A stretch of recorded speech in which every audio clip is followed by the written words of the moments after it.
Hi guys, it is Dom from Soundsphere here. Just had a wonderful chat with Jonathan from Urban Heat. If you do not know this band, you're going to want to get to know this band. Wonderful post-punk, so many different elements in there. I'm so excited about them. It was lovely to meet Jonathan here. We went deep on a bunch of different things, on the music, neurodivergence. There's a puppy appearance and everything. I'm so happy we got to do this and so thankful to Jonathan for that time there.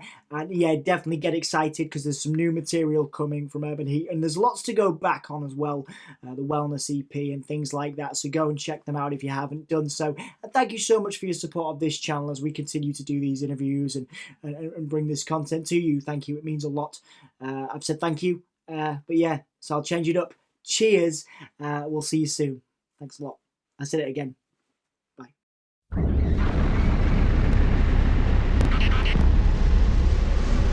You're very busy at the moment with Urban Heat, and I believe you've got a new record coming. So I'm going to ask you how you are. I'm imagining that's quite a loaded question. Well, if it wasn't for 1 week ago, my wife and I were able to take 4 days in Mexico without the children. And it was the first trip in my life that hasn't been work related, and then we added on another day or something. This was like purely about enjoying ourselves. And I think if it wasn't for that, I would have a much more depressing, frightening, maybe problematic answer for you. But I'm doing well. I'm psyched to get back on the road though. Yeah, I'm excited for you, and I think that's one of the things what we want to talk about, because obviously being on the road, you've been playing to some great crowds over in the US, and I believe Canada is coming up for you as well. Obviously, we're here in the UK, and I know you've had a fantastic response over here in terms of your streaming figures and things like that. Have you thought about the potential of coming over for a UK and Europe tour, obviously, on the wider spectrum, and what would that look like for you? Is there anything, have you dreamt of that? Is that something you want to do? Absolutely. I think I wanted to tour Europe before I really wanted to tour the US. Ideally, we are working on doing it. I can't officially say anything, nothing confirmed, but we're looking at the spring of 2024, spring of next year, doing some festivals and then touring around those. Fantastic. That's amazing. Is there anything you'd like to do here? Is there anything because obviously I know you're pretty well traveled around the US, and you've done lots of traveling in your time, but in terms of coming over to the UK, is there anything you've always wanted to do, or any places you've wanted to go? Well, I think, okay, so when I first started touring, I learned quickly to temper any expectations of anything. And so I really just want to be an open vessel. I just want to I'm excited to meet people, to eat food. Yeah, I don't know. I'm just excited about the whole thing, the entire thing. It's especially when you get someplace. So we did Canada earlier this year. We were on the east coast of Canada, and then we're doing the west coast coming up. And even just say Montreal, which has a very different feel than the US. Toronto kind of feels like a cleaner New York City in a way to me. But then Montreal has such a different feel, and it's very cool. I'm just looking forward to experiencing those. There's this thing with travel where you get to know yourself a little bit better as you take yourself out of what you know. And I hate to sound repetitive, but I'm looking forward to all of it, Yeah, and there's a great scene over here in terms of post-punk, goth, alternative. The crowds that you have been kind of people enamoring with your sound, and I can't wait to see how it goes down over here, Jonathan. I'm very excited to see how you guys do over here. I'm sure it'll be fantastic. I'm hoping. Yeah. Yeah. We are. I've just always heard good things about touring Europe, and the people. I'm just really looking forward to connecting to people. That's what I've enjoyed the most about this whole process, has just been the people. I mean, that's why we're doing this, and so yeah. Absolutely. And then we will talk about that connection with the fans in a little while. One of the things I wanted to ask you about first was your vocal, and that kind of that it's very emotive. I think the first time I discovered you guys, I fell in love with that vocal, and then people that I've introduced you to, the band to rather, have kind of noticed that incredible kind of vocal register that you have. And I wanted to ask you, Jonathan, can you take me back to when you discovered your voice, if that makes sense? When did you first discover that you could sing and make those sounds? Oh, I love that. So growing up, I went to when I was really involved in like choir and drama, right? Mhm. And we did a barbershop quartet, and we were always supposed to we did some travel and competition and things like that. And I had I had the strongest ear for music as far as like pitch. So we had in our little group, in the four of us. So I had gravitated towards taking the lead. Now, when our coach came on, he sort of rearranged everything because he heard the timbre of my voice, and he was like, "You don't have a voice for a lead voice. You're going to be a baritone. You're going to harmonize, and we're going to use your ear for pitch and apply it to harmony so that you can harmonize with everyone else." And so for a long time, my voice was I always thought of it that way. Like, I don't have a good voice for lead. I need to be in the background and be making somebody else shine. Mhm. Uh, and I love harmony. And I remember doing in my last project, it was kind of like an electro punk thing. And I remember being in studio and always being told, like, can you just dial it back a little bit, that vibrato, that drama, so to speak, and so trying to tell myself that audiences only want to hear a very specific vocal style, and it needs to be just inoffensive and not jump out and just serve the song. And while I feel like it should serve the song, it wasn't until I started doing this project when my first daughter was born, and I needed to do stuff that I could make in my headphones. And so I got into electronic music production, and I was, it's just analog synths just sounds so good with Lin drum samples and with 80, like the sounds from the late 70s and 80s. There's a reason that they all just work so well together. And I got really about that. And my wife I was initially just looking at doing it as an instrumental sort of thing. And I was singing very soft and using a lot of vocal effects to pitch my voice up. And my wife was like, why don't you try singing like this? And I think I forget who she showed me. We were listening to something, and she was like, you should just do that. And I Mm. was like, well, that's my vocal range. Like, okay. And so I started singing like that over the songs that initially I didn't know if they were gonna have vocals or not. And Mm. it worked. And I was like, oh my gosh, I can be as dramatic as I want, and it actually works with this. So Yeah. that's kind of how that sort of evolved. Yeah, it's amazing to hear that. And I remember it's interesting actually you talking about the previous project, Black Exploitation, I believe it was called. I wanted to ask you, like, what have you learned about yourself? You mentioned obviously the desire to create electronic music, and do something that is where you are now with Urban Heat. But how have you changed and developed since that time in your life? I know you've obviously had your own battles with addiction and things like that as well. Things have changed, times have changed. How would you say you've changed as a person, since your early days as a musician to where you are now? How have you changed and developed as a person, would you say, Jonathan? I think I cheated by having kids. Because they will force you to grow up very quickly. I mean, not everyone, right? But me, my kids were the catalysts for me really taking things seriously. And also, I remember having a moment of thinking maybe I should quit music because I need to make sure that I'm able to provide for my kids as best as possible. And so now they are the priority, and my dreams need to take a back seat.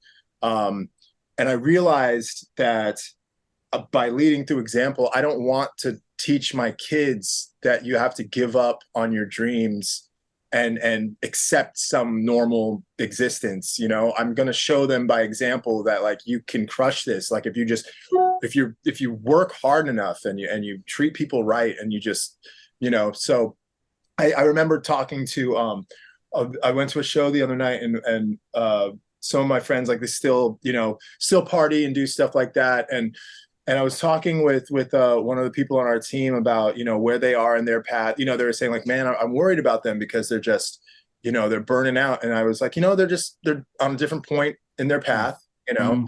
Maybe they just haven't gotten to the point where they've realized that burning the candle at both ends and having a long career in music rarely work very well together. Mm. Um, and I did realize, like,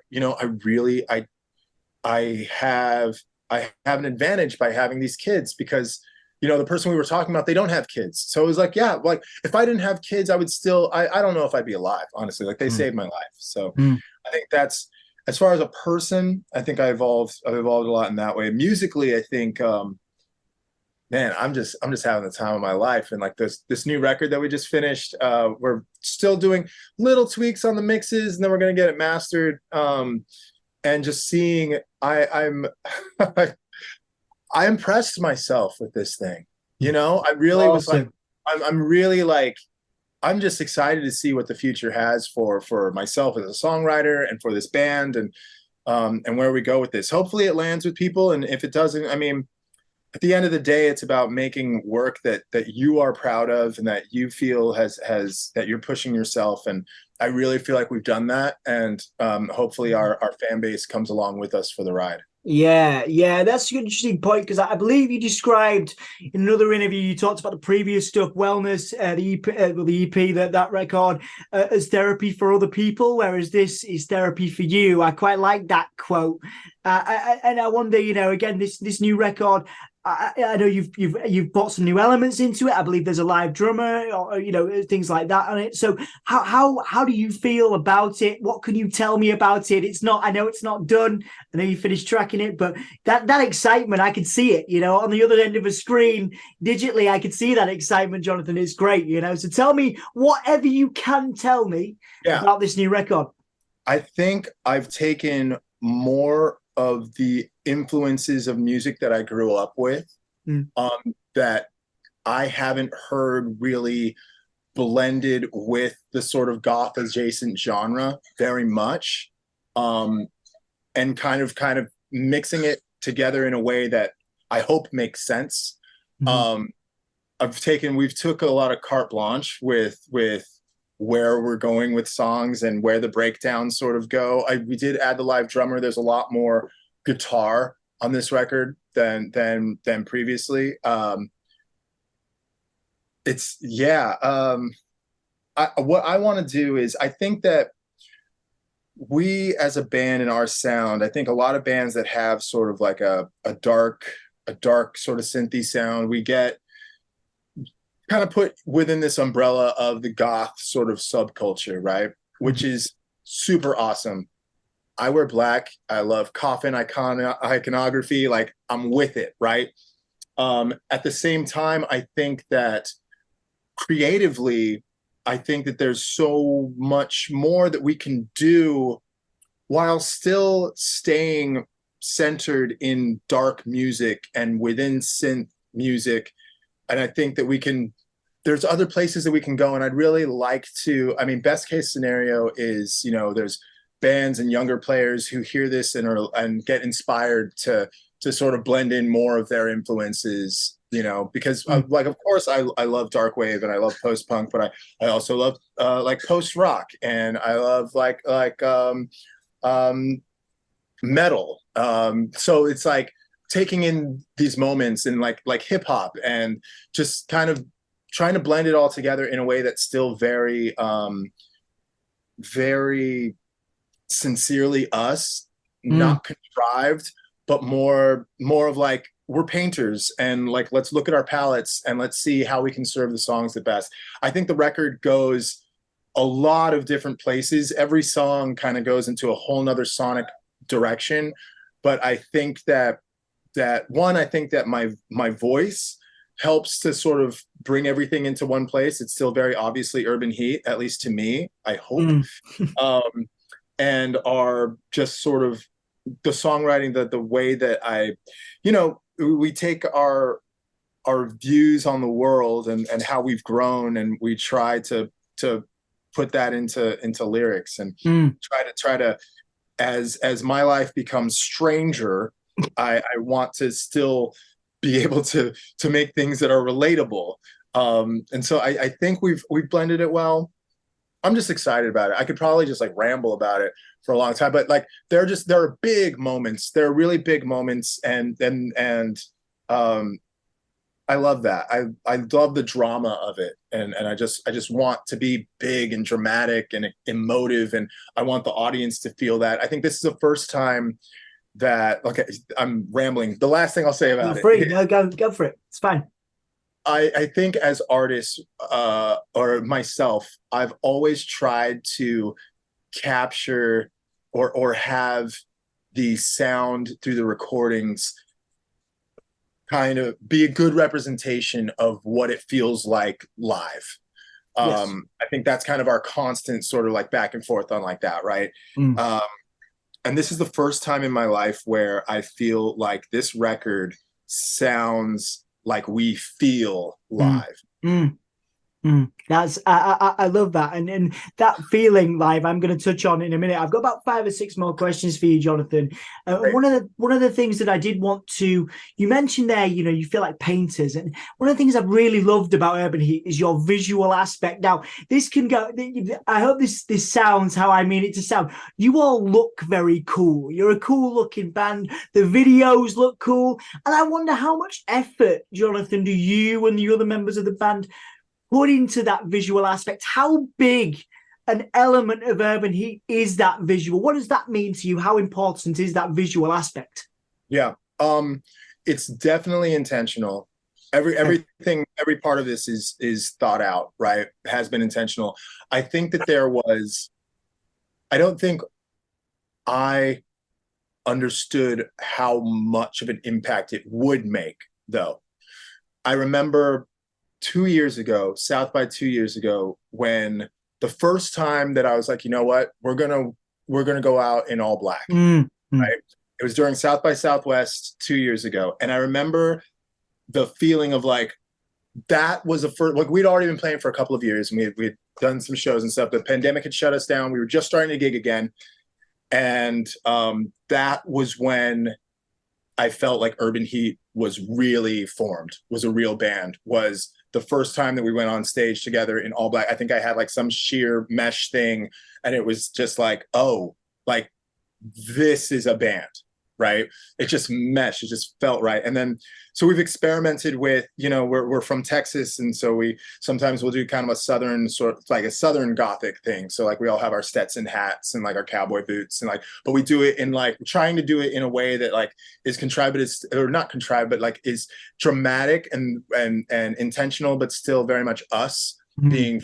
being here in Texas and trying to represent that as we go on the road. Um, I'm sort of adapting. The aesthetic is changing a little bit for this next record, which is something that I've always wanted to do. Mm. I think it's cool when bands have sort of eras. They have the era of the first record, the era of like maybe it's 2 or 3 records, but like Mm. like you can remember like there's a point in like Depeche Mode's history where like the Bondage stuff started coming out, right? Like and so I really like jumped onto that, and I've been feeling lately, just on a personal note, like my aesthetic I don't feel pigeonholed by it, but I want to have more fun with my options. Mm-hmm. I want to remind folks that they only know as much as we have allowed them to, Yeah, and we still have more to bring to the table. yeah. So I'm just kind of going to have fun on this next tour and experiment with that and what the aesthetic is like. It'll always be all black, just because one, it makes things simpler, and it just makes sense to me. Sometimes Pax will wear an all white, like our bass player, he'll wear all white on stage sometimes. Totally fine. Totally cool. Black with some white is totally fine. Um, Maybe we'll do some red. I don't know. But there'll always be like a palette, an intentional palette. Yeah. But yeah, the aesthetic is a thing. I did some like some filmmaking classes and things, and so like I've directed a lot of our music videos, and so like there's just always, and I do paint abstracts on my own, and so the aesthetic is, yeah, it's huge and very intentional, and still evolving and changing, and hopefully something that we can remain fun for us rather than feeling like something that we have to do. Yeah, Yeah, and I think that that's really cool, as a testament to the next era of Urban Heat.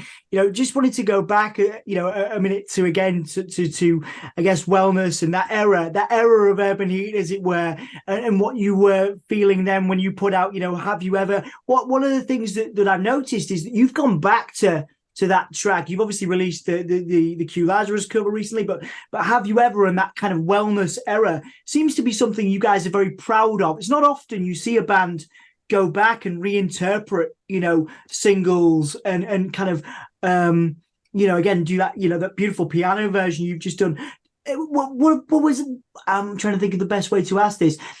What does that era mean to you? The wellness era, that's the single Have You Ever, and being able to go back to it, even though you're working on this new record, going back to that time, that must be quite a special thing to have in the chest, so to speak, the Urban Heat chest, if that makes sense. Because no, what I'm trying to say is you don't see a lot of bands go back to you must really, I don't know if I've got it right, but you must really love that song and that era to go back into it. I don't know if that makes sense. Yeah. I think that we live in a time of music consumption where things are expected of you. People have gotten used to things happening so quickly, and it's about like a 30-second TikTok clip that can make or break your career, right? Yeah. And these songs, these moments that we've kind of created all together, they haven't really gone anywhere, and I think, well, the acoustic version sort of came up because we were asked to play a radio performance in Milwaukee last year on tour, and I just wanted to do something different. I knew we were going to have to do Have You Ever, but it was for like an audience that was sitting down. I like performing. I like the back and forth, give and take of energy with the audience. I don't like jumping around if people are sitting down and just watching. You know what I mean? If you're there and still, I kind of want to like sit and be still and let's connect in that way. So we threw together a more simple version of it where I played it on piano for that audience, and just felt we rehearsed it once like before and then just went for it. And it's just, I've always felt like that song just took on a different, it's something else when it's slowed down and it's played in that way. And so I wanted to share that. And we also, because of our consuming habits and the speed of which people want more, the speed at which we have to put out content in order to stay relevant in this fast social media world, I wanted to release some more stuff without without giving away any of this new record, right? So my only option was really like, we have like a cover, we have like a reimagining of some of our own stuff. So it's sort of a strategic sort of thing, but also like I love that song just stripped down on the piano. Yeah, it's beautiful, and again, people finding new ways to love that song as well. I think I've gone back to every version of that and found something in it. So it's lovely to sort of see it getting new life each time you reinterpret it. I guess if that makes That's sense. great to hear. That's just Yeah. my biggest worry is that like people are going to get tired of it, because it's you have your existing fan base who's heard it and they've heard it a lot. But then new people are coming into the fold every day, and like they deserve to have an opportunity with the stuff as well. And so thinking about how we can provide those moments, and also just that song itself, it and the way that people interacted with it last year, it's kind of changed our lives and the trajectory of everybody who's in a band in at least our town, is kind of waiting for that opportunity to become something that's working on a national level and not just Texas wide or Austin wide. And that song really, I mean, not to downplay the hard work that we put into everything and the people that we've met and who have gone to bat for us, but that song, particularly in the way that social media interacted with it, has made a lot of things possible for us. And So I believe it deserves more than just me being, well, cool, that happened. Now check out my new stuff, Yeah. Yeah, yeah, it's a testament to you beating the attention economy, Jonathan. The we live in the attention economy where you've only got a certain amount of time, as you mentioned, but you've beaten it with that song, and it's a testament to the quality. I think that's the thing. Quality will stand the test of time. So I think there's something to be very Yeah. proud of there, and obviously as you go forward in future eras of Urban Heat, something to be very proud of as well. Okay. Oh wow, bonus puppy, wonderful. Yeah. Okay. Can we be good for just a second? Thank you. Oh, oh you've made my day, Jonathan. Thank you so Yeah, much. this is Phoebe. Oh, hello, She's Phoebe. I'm always happy to have puppies in interviews, absolutely. But like I say, there's only a few more left. But there's a couple of things I really wanted to get in before we finished up. And one was that I read that you'd done an interview where you talked about having some neurodivergence yes. as part of your makeup, ADHD being one of those. Now, one of the things I do as part of my work is work with people with neurodivergence. I have ADHD and I also have cerebral palsy, so it's a big part of my work. And I wonder. You talked about, you also talked about sort of being a character a little bit when you go on stage, and I wonder, was that done? When you go on stage and when you kind of you have this strong image, again that beautiful vocal, is that to combat anxiety? I know you've talked about not being comfortable in crowds as well. Is that when you go out on stage, is that character not a mask? I'm not sure whether that's the appropriate term, but is it there to help you sort of combat any anxiety or stage fright that you may go through? I think in some ways the character is allowing me permission to be the most myself, Mm. you know? So, Mm. and I think that by describing it as a character, it's a way to protect myself Mm-hmm. by being like, well, that's not really me. But to be honest, I think that's when, that's the most me that you'll get. But it's also just, we're so multidimensional, I think that's one Yeah. aspect of me. But when I'm truly free and allowing myself to just be Jonathan, Mm-hmm. I think that's me on stage. And yeah, my issues with being with crowds, it's there. I don't necessarily have to do a character when I'm on stage in order to combat that, because there's that separation, Mm. you know. I'm not right there in the middle of it. Yeah.